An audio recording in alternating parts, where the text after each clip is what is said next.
healthcare is the most targeted industry by cyber attackers. So the threats are real and they are growing, and we've seen unfortunately quite a number of successful attacks on healthcare over the past several years, and the rate of those attacks has been growing, especially as we've had an increase in the number of solutions that are being really helping in many ways the healthcare industry to deliver better and more effective and more cost-effective patient care. Welcome to Startup Health Now, the podcast where we celebrate the entrepreneurs and innovators who are transforming health. I'm your host, Logan Plaster. According to multiple news sources, cyber attacks surged in 2022. That doesn't necessarily surprise me, but what did surprise me was learning that healthcare was the most targeted sector in the market for cyber attacks. Turns out, patient records have a high resale value, and ransomware attacks on hospitals can be quite profitable. This increase in cyber attacks coincides with waves of new companies making data more accessible to patients. So on one hand, you've got a groundswell of startups fighting the good fight of leveraging patient data and new technology to improve lives. On the other hand, we have an increasingly aggressive and sophisticated network of cyber criminals who are constantly a threat to our healthcare system and ultimately patient lives. Bridging these two worlds is my guest today, Steve Cagle, CEO at Clearwater. Here's how he explains Clearwater. Clearwater, we're a healthcare-focused cybersecurity, privacy, and compliance solutions firm. In this episode, Steve helps us understand the magnitude of the cybersecurity threat in healthcare, but more importantly, gives us practical strategies that founders can employ in order to keep patient data safe and keep their company compliant with current regs. Steve also explains how, by making a few smart moves, a startup can turn cybersecurity from a business threat to a competitive advantage, particularly as they pitch to wary health systems and payers. Stick around. Steve, great to have you on the podcast. Nice to have this follow-up since you and I got to talk at Health in Las Vegas. This is a chance for us to kind of dive a little deeper than we were able to do in that short interview. Let's start by understanding the magnitude of the problem of cyber threats in healthcare. I think it's something that many of the entrepreneurs in our portfolio don't give a ton of time to because they just have a lot that they're thinking about. And so to really level set on how big of an issue this is, how often are we seeing credible threats and ransomware attacks in healthcare today?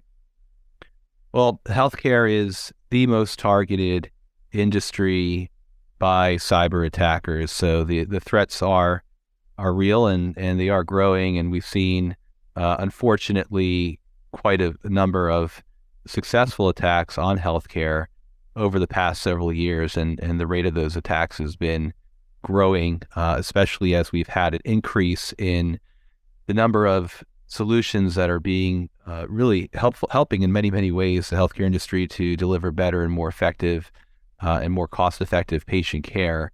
But with all that new technology that's been adopted, unfortunately, that's created significant risks as well. We're creating data at a massive rate, and that data, that's very sensitive data, electronic protected health information and other sensitive data, it's being shared with more third parties, more partners, more affiliates, and at a much faster rate again than ever before. So, healthcare has extremely valuable information. It's very personal. It's very valuable in the fact that it can be used for things like not only identity theft, but also insurance fraud. It can be used to potentially acquire prescription medication that can be sold illegally on the black market. So all this is creating a very difficult situation, and certainly one that is becoming extremely important for any organization that is serving the healthcare industry or serving patients. I want to clarify one thing that you said, which surprised me. You said there are more cyber attacks coming into healthcare as an industry than any other industry? That's correct. The FBI came out last year and specifically around ransomware and looking at all the ransomware attacks against critical infrastructure. And found that the majority of cyber attacks, or at least more than any other industry, are being targeted at healthcare. So, if you think about the result of a ransomware attack, for example, on a hospital or on a provider of healthcare services, it can be a very, very impactful event that can heavily impact patients. So patients are not able to get emergency care. In some cases, there have been ambulances that have been diverted from emergency rooms. There's been a Wait, delay. Steve, sorry, but unpack that for me in a second, just so people can understand the real world implications of a ransomware attack. I think it can feel very abstract. So how do you connect the dots between a cyber attack and like not being able to get the ambulance that you need? Yeah, that's a great point. So, during a ransomware attack, the objective of the attacker is to make the systems that are being used by the target unavailable, right? So that's their first primary target. A secondary objective would be to gain access to the information, and really the ransom is the attacker saying, if you want to bring your systems back online, or if you want to get your data back, you're going to need to pay me this amount of money to get a key to decrypt the ransomware. So the attack basically can cripple an organization, because if again you think about how dependent healthcare has become on using technology to deliver care, it's extremely important. Now, of course, most organizations should, and all organizations should, and most organizations do have business continuity plans and contingency plans to continue to deliver care. But the reality is that those backup plans are not going to be as effective as having your normal systems available. So when you have a ransomware attack, most hospitals, health systems, they're not going to be able to handle the same volume, or they're not going to be able to deliver care in the same way. And that might mean that there are delays. They may decide that they want to, for some period of time, send emergency care to another hospital that might be 8 or 10 minutes away. And those are precious minutes. It might mean that if you have a test that you're waiting for results that are going to be used to determine what type of procedure you need, you might need to wait another day to get those, or you might not be able to have that procedure in the location. If you're in a big city and you're in an area that there may be other options, but a lot of our country is not in that situation, and getting that particular care that you need and having it delayed can be extremely impactful to the quality of care. So it's a real issue, and it's not only the healthcare providers that are facing that issue, it's the third parties that are providing technologies and solutions. So anyone who's in the healthcare IT or digital health industry is in that because we're trying to provide technology to help the providers or help the payers be better at doing what they do in our healthcare ecosystem. They're relying on those technologies, and when those technologies go down, and they might be outside of their control now, they're in the control of the vendor. That's a significant concern. It's a significant risk, and it's one that's becoming more and more common with cyber attacks these days in healthcare. Yeah, that connection between the hospital system and those third party vendors is such a crucial one, because at Startup Health we work with 450 companies from 29 countries. They're more likely to be these third party players who are plugging into a big system, and yet they need to have this on the front of their minds as well. So I'm wondering, what kinds of questions should a founder of a startup that is dealing in interoperability, dealing with hospital data, what should they be asking and thinking about as they enter into a partnership with a hospital system? Yeah, so I think that first it's important as a leader or founder of a digital health IT company to understand the state of mind of their customer. And last year there were 50 million individual records exposed in healthcare as a result of a breach. In the second half of last year, business associates, which are the vendors, they were responsible for more records being breached than from the healthcare providers themselves. Got it. So a significant amount of data that's the healthcare provider's ultimate responsibility or other covered entities' ultimate responsibility from a compliance perspective is being breached in the hands of their third party. So they've gone through this pain, and they understand the impact and cost, and it's very risky for them to really trust this third party. So what are they asking? What should we be asking ourselves? Well, what they want to know and understand is, how well are you protecting that sensitive data? What are you doing if you're going to be a technology, or you're providing a service that's critical to their operations that they're now relying on in order to deliver care or run their operations? They're going to want to know how you can assure them that you're going to be resilient, that you're going to manage risk, you're going to understand where your risks are, that you have an ongoing program. So you can expect to receive a very detailed security questionnaire that asks you about that security program. And things they'll want to know are things like who's running that program, at your organization, who's in charge of it, what are their qualifications, how much time do they spend on that, how important is it from a leadership perspective, what's the governance around that, what frameworks do you use to build your security program, what are your baseline security controls, and they'll probably ask about specific types of controls, and what they ask might depend on, how much data they're giving you, or what type of technology, or is it a cloud-based technology? If it's an AWS, for example, it's not enough to say, hey, we're using an AWS HIPAA compliant, environment, because we should all know and understand that you have to configure the security controls in AWS, and you have to configure your own or create your own security in your own application in addition to that. So they're going to want to go much deeper than having a very superficial answer like that. We've seen that quite a bit. They're going to understand how well you technically test your application and the environment. If you have a mobile device, are you doing mobile app testing? Are you doing vulnerability and threat monitoring? Are you doing that on an ongoing basis? And very importantly, how well are you equipped to respond and recover from a security incident? So if there is an incident, how are you going to handle it? How are you going to notify them? How are you going to work with them? What are your capabilities to be resilient under that attack? And that's really for any type of partner. And if you're receiving electronic protected health information, then you're going to be asked questions about your HIPAA compliance program.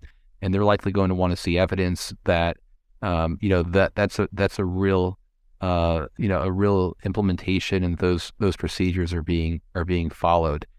And then if you're handling a lot of data, or if your software is deemed to be very important to their operations, you may be asked for a SOC 2 Type 2 attestation or a high trust certification. So it goes on and on. I mean, there's a lot of different things they can ask for, and that's something that typically help customers work through. Yeah, what I'm hearing is that there's a spectrum in each of those questions that you answered. There is sort of there's the extensive strategy for security, and then there's sort of the red flag. We haven't thought through this enough, and they're looking for where you're at on that spectrum.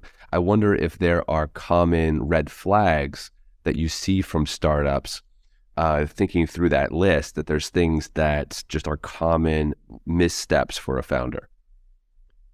Absolutely. I think some common misstep or some common red flags would be, for example, if you're going to be receiving EPHI, electronic protected health information, and you don't have a program that is designed to comply with HIPAA, that's going to be a problem right out of the gate, right? So, and not just, that's a very broad statement, comply with HIPAA, but there are specific things that are extremely critical to your HIPAA compliance program, such as having documented policies and procedures, performing a security risk analysis, which is something that is very often misunderstood and misinterpreted, doing technical testing and doing that on an ongoing basis. So those are just some examples more on the HIPAA front. From a security perspective, Certainly multi-factor authentication has become almost a requirement for any type of application that can be accessed outside the traditional network and firewalls, because so many of the cyber attacks that we've seen have been coming through a vector of social engineering or phishing, if you will, through people. So you really need to have those types of controls in place. There's new recognized security practices that have been made available over the last several years. In particular, there's the 405D Health Industry Cybersecurity Practices Guide that's becoming very rapidly adopted across the industry. That's a set of 10 practices which address the 5 most critical cybersecurity threats to healthcare. So it's a very good place to start to build a program if you haven't built a program, or if you're building a program and you're trying to maybe not boil the ocean, but really focus on the things that are, what are the most critical controls I need to have in place in healthcare to address the most critical threats. That's freely available.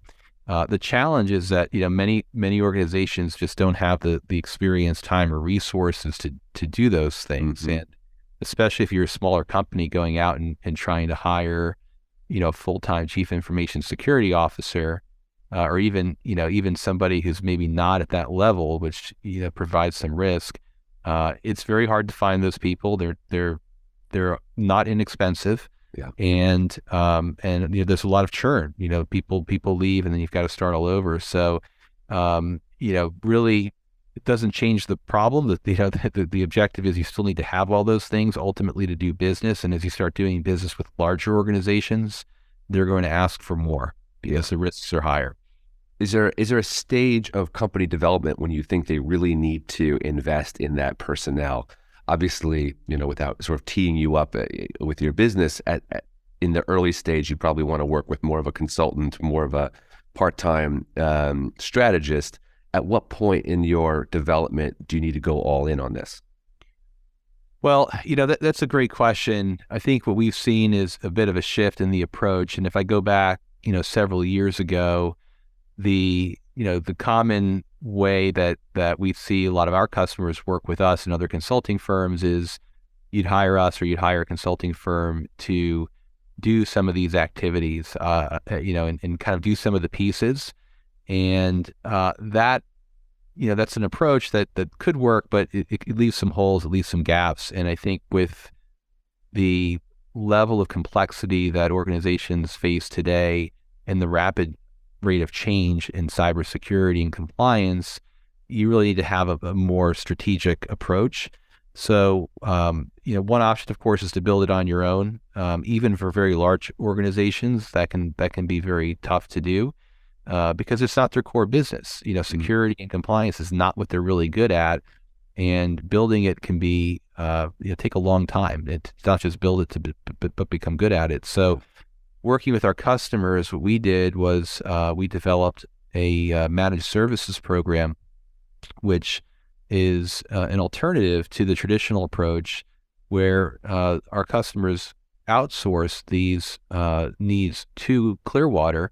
And we, at any stage, the company's life cycle, can begin building that program, running the program, and maturing it over a period of time. At least over a 3-year period, let's say. And by doing that, we can provide that CISO, that experienced security and compliance leader that can understand the customer's needs and objectives, understand their customers' needs and objectives, their compliance requirements, their risk tolerance, and we build out a long-term roadmap that's reasonable and appropriate for them, because different organizations have different needs, and then bring in the various resources or solutions or services from Clearwater at different stages to execute on those types of activities. So they get access to all those different things and more that I mentioned, and we do that all at a fixed fee, monthly fee, which is very predictable and very affordable for smaller companies. Now, to answer your question, we got early stage companies, and we've got some of the largest software companies in the world that are now subscribing to that program. That's interesting to me because I feel like it falls in line with a trend, and maybe you've seen this, of moving towards fractional C-level employees, fractional CFOs, fractional chief marketing officers. This idea of getting scalable help when you need it from the earliest stage all the way through, which is an interesting mindset for our portfolio to think about. How do you build a top tier scalable team? Correct. Yeah, no, it's exactly right. It's on that same, or in that same vein.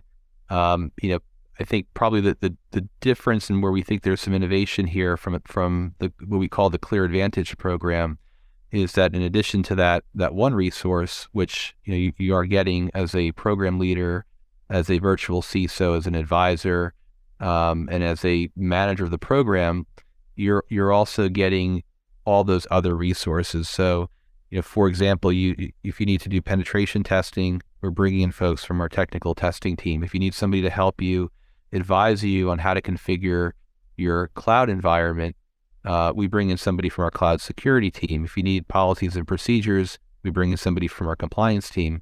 So you basically tap into over 100 consultants with different domain expertise, because organizations that are in healthcare, they need that support in those different areas, not only initially, but on an ongoing basis. So it's a great resource to a smaller company to know that they can talk to their virtual CISO, and they're about to land this new customer, and the new customer is asking them questions about their mobile app testing, and they're saying, well, we haven't really done that extensive mobile app testing, and that's okay. We can bring in so-and-so from our technical testing team, and we can do that for you. That's just, it just really helps to bring those companies through that challenge and help them advance their strategic goals. Yeah, very interesting. I mean, obviously, we're talking about your company and a product that you offer, but there really is a bigger lesson here in terms of extrapolating to how do you wrap around your startup with scalable services that can understand complex problems. Even when you're an initial team of 2 or 3 people, there are these tools available in the market. Okay, we're running out of time. So last question, I want to know, where are we heading with this, with cyber threats, cybersecurity for healthcare? We've seen a ramp up in attacks. We've seen, an increase in the value of patient records on the dark web, and just the threats are increasing. Where are we going with this? Are we seeing more and more vulnerabilities, or are we actually gaining some ground? We're definitely seeing, as long as technology continues to advance, we're going to see more vulnerabilities, right? But there's more points of access, again, more, more people are using that data. So all that creates more vulnerabilities. And cyber attacks are not slowing down. And again, it's, constantly we're seeing new groups coming out and targeting healthcare. So that's gonna stay the same. I think what has changed, what is changing, is more of a focus and an awareness from business leaders that cybersecurity is a business problem, not an IT problem. It's not just a compliance problem. It's something that needs to have a strategy and needs to have the appropriate amount of investment. Our government is I think taking more action in this area. There's been recent activity from the Biden administration, and very likely there's going to be additional regulation and as well as incentive for for industry to bolster security. So it's becoming much more recognized, I think, as a area that needs focus. So I think it'll take some time to get there in terms of government action, but we're seeing signs of that, and we are, I think, definitely seeing a lot more engagement from our business leaders, from investors. I mean, investors are becoming much more educated. We're having constant calls with VCs and private equity investors where they've had portfolio companies that have had breaches and that have had ransomware attacks, and it's extremely painful. So they're going to want to protect their investment. They're very good at managing risk, and hopefully that will translate to more support and to more resilience in healthcare. Steve, I appreciate you taking the time with us today. What I really like about this is the idea of turning something that is a risk and a vulnerability into actually a competitive advantage for a startup who takes it seriously, who understands what the questions are that are going to come down from a potential partner, from a hospital, turns that around and says, if I'm the one who gathers this information and is handling it correctly, I'm actually going to come out on top in the market. Yeah, absolutely. I mean, that's been our philosophy for a long time, is really turning a liability into a competitive advantage. And we've seen many of our customers do that and be very, very successful in taking that message to the market, and it's been very well received. So I appreciate appreciate the great questions. Yeah, Steve, great talking to you today. Keep up the great work, and we'll be checking in with you in the future. All right, great. Thanks so much. All right, Bye. Be well. Thanks for listening to Startup Health Now. Startup Health invests in health transformers around the world who are dedicated to achieving audacious health moonshots. If you want to learn how you can join this community of entrepreneurs, or if you want to connect with one of our 450 companies, go to startuphealth.com. If you'd like to learn how you can invest in our Health Moonshot Impact Fund, go to healthmoonshots.com. Thanks for listening to Startup Health Now. We'll be back again with another episode next week.